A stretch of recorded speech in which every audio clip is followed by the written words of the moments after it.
में आगे रुक करते हैं। लोकसभा चुनाव का आखिरी चरण भी खत्म हो गया है और इसी के साथ 18वीं लोकसभा के लिए सभी उम्मीदवारों की किस्मत ईवीएम में कैद हो गई है। अब इंतजार है तो बस 4 जून का, जब इस चुनावी महासमर के असल नतीजे सबके सामने होंगे। रैलियां और रोड शो के बीच हर पार्टी के अपने अपने दावे थे, हर कोई अपनी अपनी जीत निश्चित कर रखा था, लेकिन जनता ने किसको अपना नेता चुना है, इसे जानने के लिए थोड़ा इंतजार और करना होगा।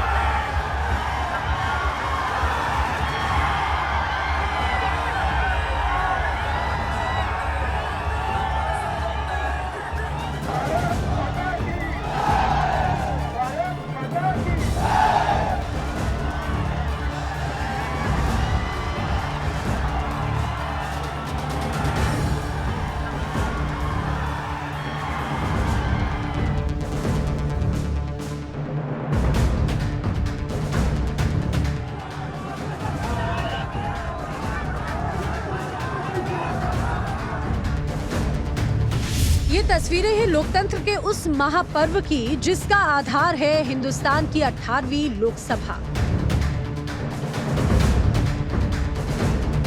लोकसभा चुनाव के सभी चरणों के मतदान खत्म हो चुके हैं और अब इंतजार है 4 जून का, जब 75 दिनों तक चले इस महासंग्राम के असल नतीजे सबके सामने होंगे। आखिरी और 7वें चरण में उत्तर प्रदेश की 13, पंजाब की 13, बिहार की 8, हिमाचल प्रदेश की 4, झारखंड की 3, पश्चिम बंगाल की 9 और उड़ीसा की 6 सीटें शामिल थीं। लोकसभा चुनाव के आखिरी चरण के साथ ही उड़ीसा की बची हुई 42 विधानसभा सीटों और हिमाचल प्रदेश की 6 विधानसभा सीटों पर भी मतदान हुआ। 7वें और अंतिम चरण में 7 राज्यों और एक केंद्र शासित प्रदेश की कुल 57 सीटों पर मतदान हुआ, जिसमें प्रधानमंत्री नरेंद्र मोदी, केंद्रीय मंत्री R K. Singh, actress Kangana Ranaut, Anurag Thakur, Bhojpuri actor Ravi Kishan, काजल निषाद, भोजपुरी सिंगर पवन सिंह, ममता के भतीजे अभिषेक बैनर्जी, विक्रमादित्य सिंह और अफजाल अंसारी का भाग्य ईवीएम में कैद हो चुका है। आखिरी चरण का मतदान खत्म हो चुका है। एग्जिट पोल के हंगामे के बीच में अब बारी है नतीजों की, जिसको लेकर हर पार्टी अपने दावे कर रही है। एनडीए के 400 पार के नारों के बीच इंडिया गठबंधन ने कई बार सरकार बनाने का दावा किया है। आज पूरा देश कह रहा है, आज पूरा देश कह रहा है 4 जून को 400 पार। 4 जून को चुनाव के नतीजे आने वाले हैं और इसलिए लोग कह रहे हैं 4 जून को 4 जून को 4 जून को और तेलंगाना भी कह रहा है अब की बार विकसित भारत के लिए देश भर की जनता नरेंद्र मोदी जी को चुनने के लिए तैयार बैठी। 4 तारीख को परिणाम आने वाला है। मोदी जी 400 पार करने वाले हैं। इंडिया गठबंधन के सरकार बनाने के दावे के बीच 7वें चरण में पीएम मोदी की संसदीय सीट पर भी मतदान हुए। एक और वाराणसी में जनता वोट डाल रही थी, तो वहीं दूसरी ओर कन्याकुमारी के विवेकानंद रॉक मेमोरियल पर प्रधानमंत्री ध्यान में लीन थे। पीएम मोदी अपने 2 दिन के दौरे पर तमिलनाडु में थे और विवेकानंद रॉक मेमोरियल पर 48 घंटों का उन्होंने ध्यान लगाया। चुनावी रैलियों और रोड शो के टेंशन से मुक्त होकर जैसे ही पीएम मोदी कन्याकुमारी में मेडिटेशन के लिए चले, वैसे ही इस पर सियासत भी शुरू हो गई। विपक्ष ने इस पर जमकर हो हल्ला मचाया। इसे आखिरी चरण से जोड़कर बीजेपी पर चुनावी निशाना भी साधा।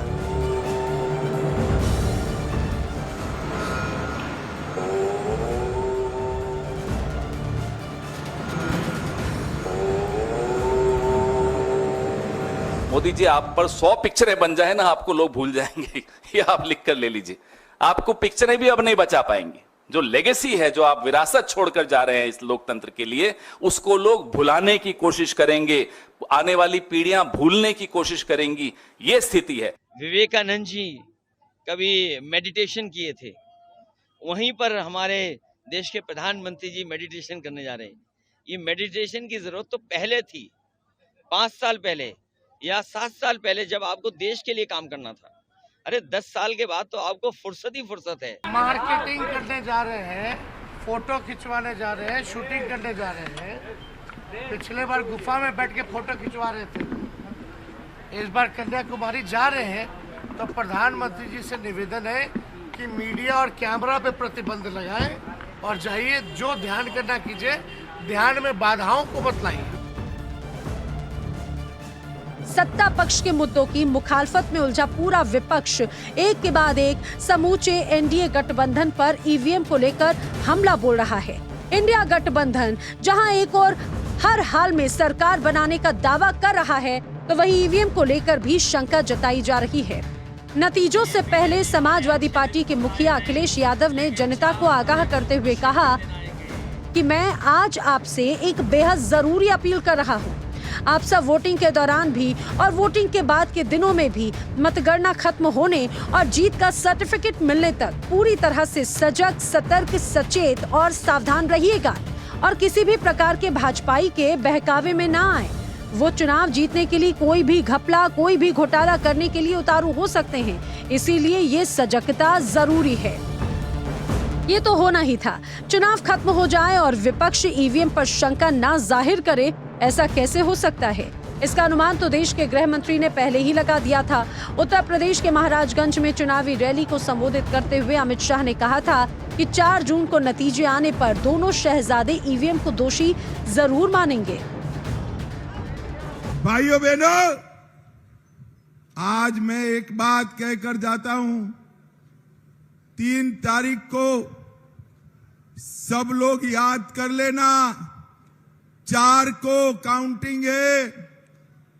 4 की दोपहर को ये दोनों शहजादे प्रेस कॉन्फ्रेंस करेंगे और प्रेस कॉन्फ्रेंस कर कर कहेंगे ईवीएम खराब था, इसलिए हम चुनाव हार गए। एक और पूरा विपक्ष ईवीएम पर निशाना साध रहा है।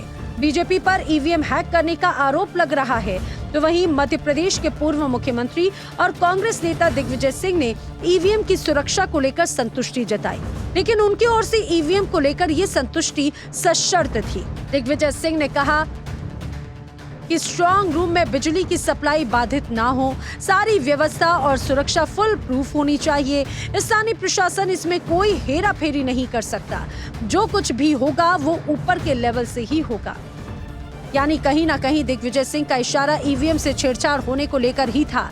चाहे अखिलेश यादव हो या दिग्विजय सिंह, चुनाव के असल नतीजों से पहले ही ईवीएम में गड़बड़ी की आशंका जताई जाने लगी थी। वोटिंग के मामले में इस बार पश्चिम बंगाल ने काफी अच्छा प्रदर्शन किया है। हालांकि पहले चरण से पश्चिम बंगाल में हिंसा की खबरें आई, जो आखिरी चरण तक जारी रही। पहले ही चरण की वोटिंग वाले दिन तृणमूल कांग्रेस ने दावा किया था कि अलीपुरद्वार तूफानगंज 2 ब्लॉक में बोरोकोडाली 1 ग्राम पंचायत हरिहरहाट क्षेत्र में टीएमसी और अस्थायी पार्टी कार्यालय को बीजेपी समर्थकों ने आग के हवाले कर दिया। और अब आखिरी चरण में भी जमकर हंगामा और हिंसा की खबरें हैं। लोकसभा चुनाव के 7वें और आखिरी चरण की वोटिंग के दौरान भी पश्चिम बंगाल से हंगामे और हिंसा की भी खबरें आई। जानकारी के अनुसार दक्षिण 24 परगना में गुस्साई भीड़ ने ईवीएम और वीवीपैट मशीन को पानी में फेंक दिया। दक्षिण 24 परगना के कुलताई में बूथ संख्या 40-41 पर भीड़ ने कथित तौर पर हमला किया था। स्थानीय लोगों के अनुसार मतदाताओं को कथित तौर पर टीएमसी समर्थकों ने धमकाया, जिससे भीड़ उत्तेजित हो गई और ईवीएम को तालाब में फेंक दिया। 18वीं लोकसभा के लिए जब से चुनावी रणभेरी बजी, तब से ही इंडिया गठबंधन में पीएम पद को लेकर खींचतान मची हुई है। जहां एक और बीजेपी तीसरी बार पीएम मोदी के चेहरे पर चुनाव लड़ रही थी, तो वहीं इंडिया गठबंधन ने आज तक पीएम चेहरे का ऐलान ही नहीं किया। इसी को लेकर आखिरी चरण के मतदान के बीच इंडिया गठबंधन की बैठक हुई। इसमें राहुल गांधी, मल्लिकार्जुन खड़गे, अखिलेश यादव, तेजस्वी यादव, पंजाब के सीएम भगवंत मान, आम आदमी पार्टी के सांसद राघव चड्ढा जैसे नेता शामिल हुए। लेकिन ममता बनर्जी ने इंडिया गठबंधन की इस मीटिंग में हिस्सा नहीं लिया। इंडिया गठबंधन की इस बैठक को लेकर खड़गे पहले ही कह चुके थे कि ये एक अनौपचारिक बैठक होगी, जिसमें केवल इस बात पर चर्चा की जाएगी कि मतगणना के दिन उन्हें किस तरह की तैयारी करनी चाहिए। पार्टी के लोगों को ईवीएम और फॉर्म 17C के उपयोग के बारे में कैसे सतर्क रहना चाहिए, इस पर भी चर्चा की जाएगी। इंडिया गठबंधन कम से कम 295 सीटें प्लस 295 से ज्यादा आएंगे, कम तो नहीं आएंगे।